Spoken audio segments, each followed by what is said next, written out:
အားလုံးပဲမင်္ဂလာပါရန်ကုန် Insight Channel ကပြန်လည်ကြိုဆိုလိုက်ပါတယ်ကျွန်တော်ဒီနေ့ပြပြပေးမယ့်အကြောင်းအရာလေးကတော့ကျွန်တော် Facebook notification စောင့်ကိုကျွန်တော်တို့ဘယ်လိုမျိုးချိန်မလဲဆိုတဲ့အကြောင်းအရာဖြစ်ပါတယ်ခင်ဗျာဟုတ်ကဲ့ကျွန်တော် Facebook မှာပေါ့ notification တက်လာတဲ့အခါမှာအတန်ကြားပါတယ်အဲကျွန်တော်အများစုကကြားနေတဲ့အတန်ကတော့ကျွန်တော်ပုံမှန် Facebook ကပေးထားတဲ့မူလအတန်ဖြစ်ပါတယ်ဟုတ်ကဲ့ပါဒီအတန်လေးကိုကျွန်တော်အခုဒီဗီဒီယိုမှာချိန်ပြအောင်ဖြစ်ပါတယ်ခင်ဗျာဟုတ်ကဲ့ပါကျွန်တော်ဒီဗီဒီယိုလေးကိုဆက်လက်ကြည့်ပေးကြပါဦးလို့ကျွန်တော်ပြောတောင်းဆိုပြရသည်ခင်ဗျာကျွန်တော်ဆက်လက်ကြည့်ကြရအောင်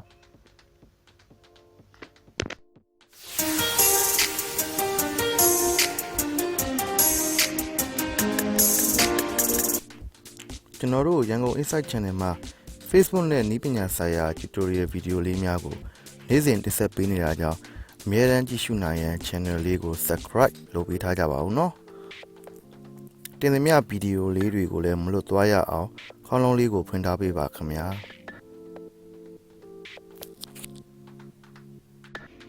ဟုတ်ကဲ့ပါကျွန်တော်တို့ Facebook ရဲ့ notification sound stream ကိုတော့ကျွန်တော်ပထမဆုံး Facebook application နဲ့ဝင်ရောက်ပေးပါဟုတ်ကျွန်တော် Facebook application နဲ့ရောက်သွားရင်ကျွန်တော်တို့ဆောင်းနေတော့အပေါ်ဘက်မှာရှိပါတယ်ချိုဖုန်းတွေမှာတော့အပေါ်မှာရှိပါတယ်ခင်ဗျအပေါ်လေးတော့ညောင်းနေလိုက်ပြီဒီတော့နေပြီးပါကျွန်တော်တို့ဒီတော့နေပြီးပါအောက်ကိုချက်ဆင်းပြီးပါ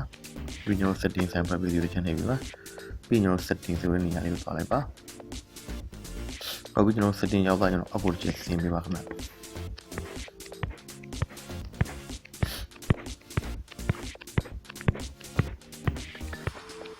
ဟုတ်ပြီဒီမှာကျွန်တော် notification setting တော့တွေ့ပါတယ်ခင်ဗျအားလေးကိုနှိပ်ပေးပါဟုတ်ပြီဒီမှာတော့ notification setting မှာနှိပ်ပေးပါကျွန်တော်တို့အောက်ကိုချက်အောက်ဆုံးဆင်းပေးပါအမှ push ဆိုတာလေးတွေ့ရတယ်ဆိုတော့ဒီကောင်လေးဖြစ်ပါတယ် push ဆိုတဲ့ဟာလေးနှိပ်လိုက်ပါဒီကကျွန်တော်မှာတုံးဆိုတာရှိပါတယ်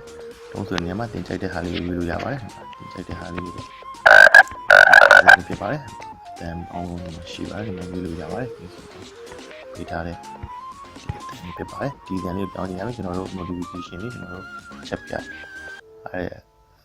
ချက်ပြတယ် Facebook ကချက်ပြတဲ့ဟာကြီးလာတဲ့အချိန်မှာကျွန်တော်အတန်လေးကပုံမှန်တန်မဟုတ်ပဲねကျွန်တော်တို့မူလပုံမှန်တန်မဟုတ်ပဲကျွန်တော်တို့အခုပြောင်းလာတဲ့အတန်လေးဖြစ်သွားဖြစ်ပါတယ်ခင်ဗျဟုတ်ကဲ့ပါကျွန်တော်ဒီနေ့လေးပတ်သက်ပြီးသိချင်တဲ့အကြောင်းအရာများကိုလည်းအောက်ကဗီဒီယိုအောက်က comment box မှာရေးကြလို့ရပါတယ်ခင်ဗျဗီဒီယိုနဲ့ပတ်သက်ခဲ့ပြီးသင်ပြီးသွားခဲ့ရင်သင်ပြီးခဲ့ကြအောင်လည်း comment box မှာရေးခဲ့ခြင်းပြီးကျွန်တော်တို့ကူညီပေးကြပါအောင်လို့ကျွန်တော်တောင်းဆိုပါရစေခင်ဗျ